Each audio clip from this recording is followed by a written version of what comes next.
Well, good evening. Welcome again. My name is Melinda Colettis. My husband Phil Griffin. Together we're Professor Chef and we teach you how to play with your food. We have two very special guests with us tonight, Cindy and Frank Soares. They're our neighbors and they we're completely sanitized. We're gonna have Frank stripped down to nothing. But we didn't want to see that. Too much. So he washes his and we're good. Well, no, because he takes his clothes off and he still has a sweater on. But that's another story. Okay, so tonight we're going to be making some bread. So, Frank, I know you cook a lot, right? Yeah. Do you measure stuff? Or Not you just, usually. you're just like kind of big I picture do what guy? my mother used to tell me. Yeah, a little bit of this, a little bit of that. Are you kind of a precise person when you're... Yes.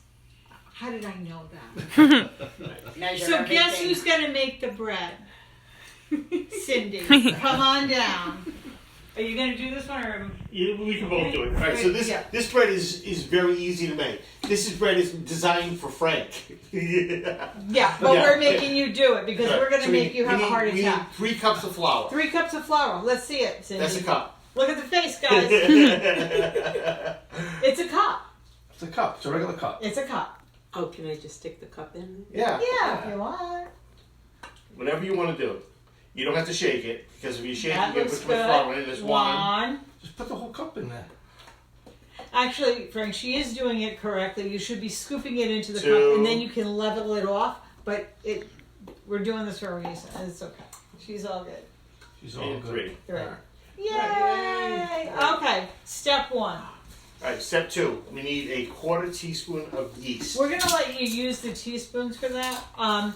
And while she's finding the 1/4 teaspoon, so Sarah, you're gonna get tight in on this. I need my glasses. We only use bread machine, instant, or rapid rise yeast. It's all the same. This just happens to have all 3 on here, so that's why we use this jar. So you may see one that says bread machine, you may see another yeast, one that says instant or rapid rise. They're all the same. The reason we use this one is because it takes the stupid out of it. So when you just 1/4 teaspoon and put it on one side. The reason we use the instant yeast is most of the other yeasts call for active dry, and you would have to bloom it. So you got to put it in water. Yeah. Now we need a teaspoon and a half of salt. This one you don't need. Teaspoon and a half of salt. Go ahead. So I'm lazy. I use a 1/2 teaspoon and I do it 3 times. But she's precise. You can't see, but she's precise. Put that on the opposite side. Don't put it with the yeast. And the reason why we do that is salt inhibits the growth of yeast, Right. so we don't want to mix the 2 together. Ah, There you go. this was smart. Sometimes. Smart. Alright. We're gonna have you come when I make us shrimp Alright, parmesan that's beef. good. Absolutely. Alright, so now we need a 1.5 cups of water, please. Now this is gonna send Cindy into a tailspin. 1.5 cups of water. You okay with this? Yes, if this is a cup. Yeah, Yep. that's a cup.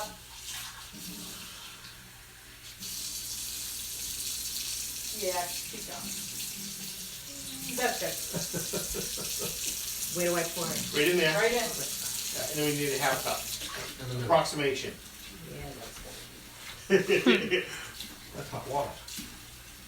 Is that good? Yeah. So the reason that we're doing this with her is because I know she's a very precise person. So But this, now that spoon right there, you get to mix it all together. this recipe for bread is very loosey-goosey. You really can't screw it up. The coffee cup is a true 8-ounce measure. She may not have got it precisely a cup and a cup and the 1/2 cup, but that doesn't matter. It's okay. So we're having her mix this all in, and she's going to try to get as much of the water to incorporate with the flour prior to us adding oil. Oil, if it goes on the flour, it's going to coat the flour and it won't let the water absorb into the flour because it's dry. All right, so it blocks it. So that looks good. Sarah, you want to get a tight shot? It looks like a mess, doesn't it? Yeah. Okay. So Doesn't yeah, look, you're gonna it doesn't look good. trust me. Trust me. Okay, so now, do you want me to do this or you want to do it? Go ahead. What I do is I go squirt and now mix again. So this was olive oil. I'm just going to get a little bit of olive oil in there. What do you think? Looks all right? Alright, you're almost done. Yeah, looks good. Yeah. now. Alright, looks good. All right. So now you So now you have to trust us. That's not you easy. leave the spoon right there. Leave the spoon. Right. Close your eyes. Close your eyes. Close your eyes. I promise we're not going to embarrass you. We're not going to do anything terrible. Open your eyes. There you go. Okay. So we made this one this morning. That did you get a tight shot of that? Yeah. Right? Mm-hmm. So it looks like hell going in. Okay. Did yours Rags. look like that? Oh yeah. Exactly like that. And this kind of looks like rice I made pudding. this at 5 o'clock this morning, 5:30 this morning. Oh, you want a metal or a chest to put it on? So how long does that usually take to rise? Well, he made it at 5:30, Well, so. but it's been rising since Yeah, then. You've been, yeah. you've been flopping around. And what we do is if we need this in a hurry a little bit, we'll put more yeast in it. And we did keep it in a warm spot. We kept it in my studio because that's where it was pretty warm today. All right, you can sit down now. All right. Your mission here is done. All right. Alexa, cancel timer. So then you put it in the oven, and voila. Oh my gosh. Looks like a sweetbread. Look at that. So That's pretty. and we have to. Oh, I'm sorry. I didn't realize you You're good. thing there. About 25 Actually, hours. I didn't realize you were going to do it this way. So you can dump it out. So we have to immediately dump it out. Look at that crust. Okay, Awesome. right? Yeah. Perfect. And then what we do is, when we do this, we take you're the gonna dough. It's really, really wet. That's warm. That's okay. Should hear it. Starts to cook it right away, though. No? Right. So this is what's known as an ultra hydration dough. It's an High high hydration dough. When you bake bread, you create steam. It makes a crusty loaf of bread. The wrong one. Yeah. So we're gonna put a cover on that. There you go. We're gonna put it in a 500 degree or 475. We got ours at a 500 right now. 500 degree oven for 15 minutes. Then you take the cover off and let it bake for another 15 minutes. Alexa, set a timer for 15 minutes. Now Alexa, set a timer for 15 minutes. so we have another one of these too. We put a Corningware dish, the original one, in the oven for about a half hour before we started this. So the vessel gets very, very hot. There was no pan, there was no nonstick. We just put it in and dump it out. But you gotta dump it out as soon as it comes out or it's gonna get soggy. So the idea is steam makes a crusty loaf of bread. I think my wife already went over this. So the 15 minutes creates the steam, gives you that crusty loaf of bread. Then you uncover it and you finish baking for the next 15 minutes. We go anywhere from 10 hours to 12 hours. You can do it overnight, 24 hours. To let this sit. right. But when you bake it, it has to be in that warm dish. A Dutch oven is phenomenal. Yeah, a cast iron Dutch oven works perfect, but a lot of people don't. We have a lot of variations of this bread. We do it with a Guinness. We add a little bit more yeast to it. So now we have a beer bread. We do a garlic bread with this. So this bread is very versatile. Yeah. It's got a great crust and it's got what they call a great crumb. We're going to let it sit for a little bit before you guys get to taste it. And I do have to address one thing. We've been doing these for about a week, and yesterday we had somebody complain. Imagine somebody complained. Complain about it. Paul Tremblay. I'm glad you asked for his name. So Paul, he got mad because we didn't include dessert. Can you imagine? Right? So Friday we will talk to you bourbon and bacon brownies, Paul. So for the bread, what goes good with bread? Butter. Butter. So we're going to make it compound butter. Butter.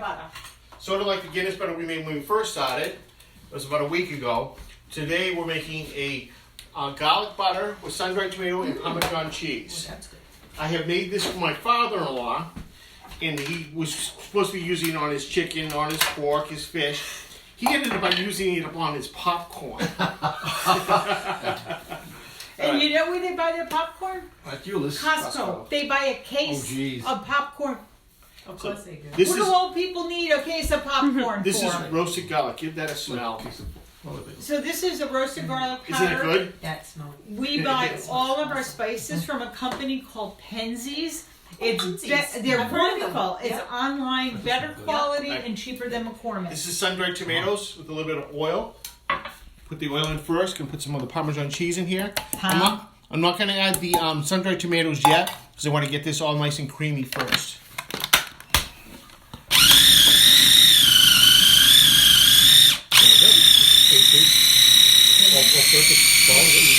Yep. And all-purpose flour. Thank you for asking. Yep. So get all that mixed together. Now we're gonna throw in some sun-dried tomatoes. And I put them in towards the end because I don't want my whole butter to be red. I just want chunks of the sun-dried tomato in there. I can add a little bit more olive oil. So we generally buy our sun-dried tomatoes at Price Right and Job Lot. We come home and I slice those up and I put them in olive oil and in a jar. So I'm always making my own. Where do they come whole? Yeah.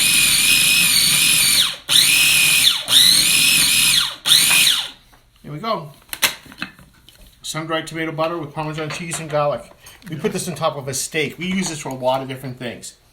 And the way what you can do is after you make your butters, get yourself a sandwich bag, put it in the sandwich bag, and then you can freeze it and you can cut out pieces as you need it. Yeah.